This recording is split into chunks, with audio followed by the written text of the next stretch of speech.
I drove 2 hours to one of the most beautiful half-timbered house cities in Germany. Then I waited another 2 hours in the snowstorm, but in the end everything turned out quite well for my photography. A snowstorm hit Germany with a seldom northwestern flow, bringing much snow even into the more lower valleys.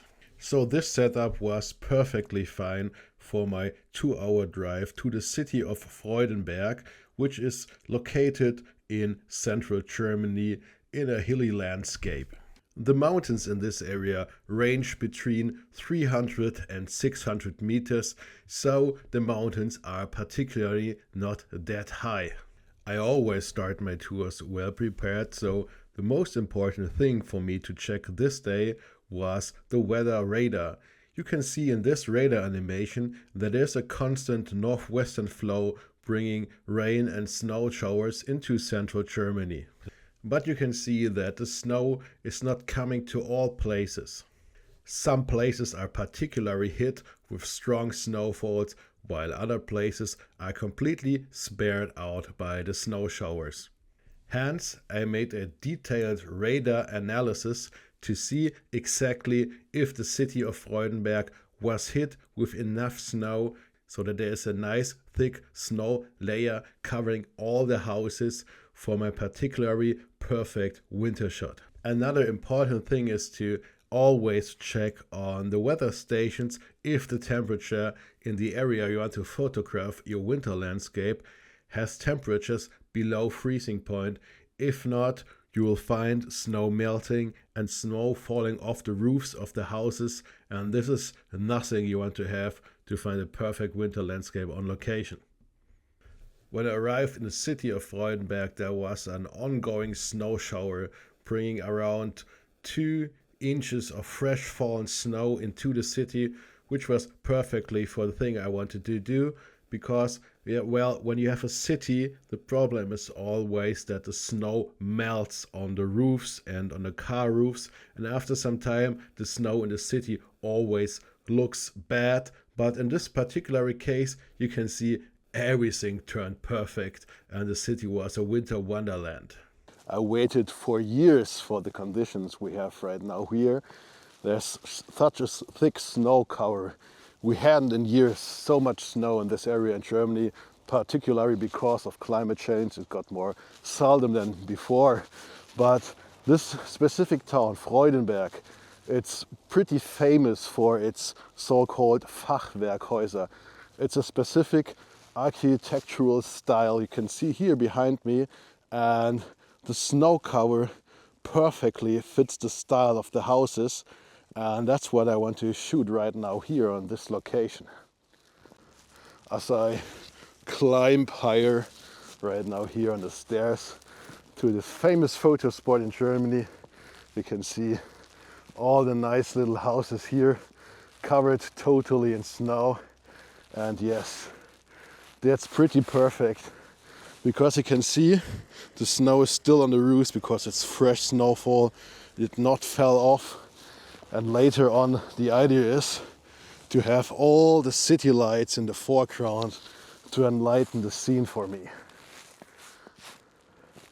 So as you can see, I'm now standing in the middle of a snowstorm right now, and I really hope this will end a little bit later, because you can see behind me all the houses, and the contrast right now in the snow is of course pretty low.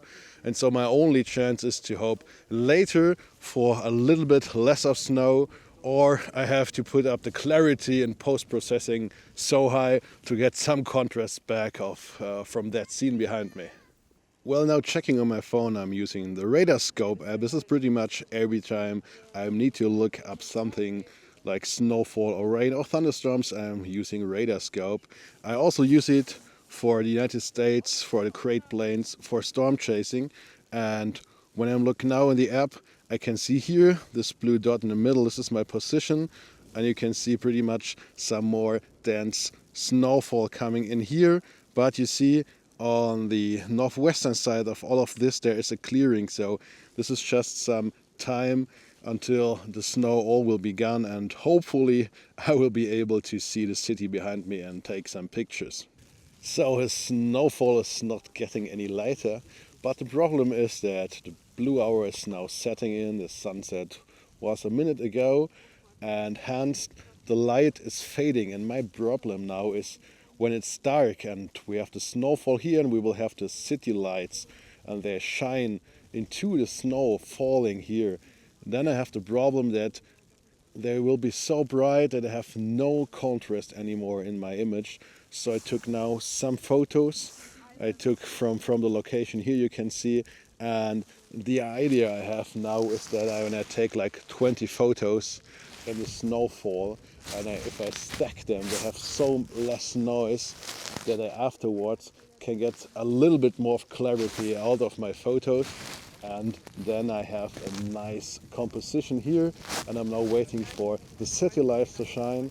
And also I keep the exposure time a little bit longer, because you can see when I have a short time all the snow falling around me, the snowflakes will be seen as dots in my image. And so I stick to a long exposure time to have them moving, and it looks like fog in my photo and not anymore like falling snow, because then I can get the contrasts out. Now the snowfall nearly completely vanished, and I have not a perfect view in blue hour onto the location. Well, it's not a real blue hour because the sky is totally overcast, but the houses are now pretty perfect. And the good thing is with the snow, there's really much more balance between the landscape, the cityscape, and the city lights, making for even better exposure right now here. And what I do now is I do HDR image to take photos of the cityscape to get the lights perfectly and not have them burn out in the image later. So I have around 100 millimeters of focal length and doing f6.3 because I got on the Tamron 70 to 200 millimeters. So what I have now my camera, the Tamron 70 200 millimeters, and this lens has an aperture starting at f2.8, so I've now chosen f6.3 because this is pretty much the sweet spot of resolution of this lens. Now going with an exposure time of 4 seconds, you can see that this is the middle frame of my HDR exposure bracketing. So it will be do 2 more exposures which are higher in the exposure time and 2 exposures with lower exposure time to get the city lights perfectly. Filming and photographing is not always possible together, so I took my final photo a little bit earlier, and you can see that there's still snowfall present, and this made up for this foggy looking landscape, which is actually not fog, it is snow falling with a long exposure time. So well, I needed to use much clarity to even bring out my contrast in this photo, which I normally don't do.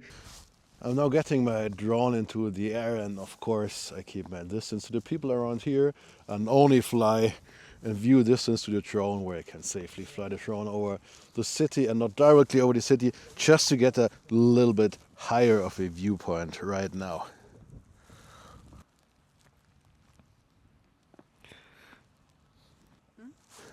Well, this is a classic if you get a drone out and always want something from you. This one will now want to have a compass calibration I have to do right now.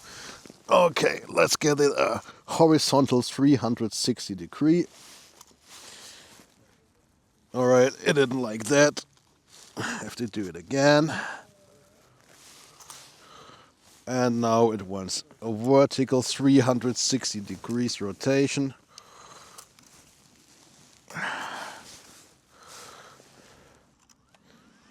And it looks like it worked out.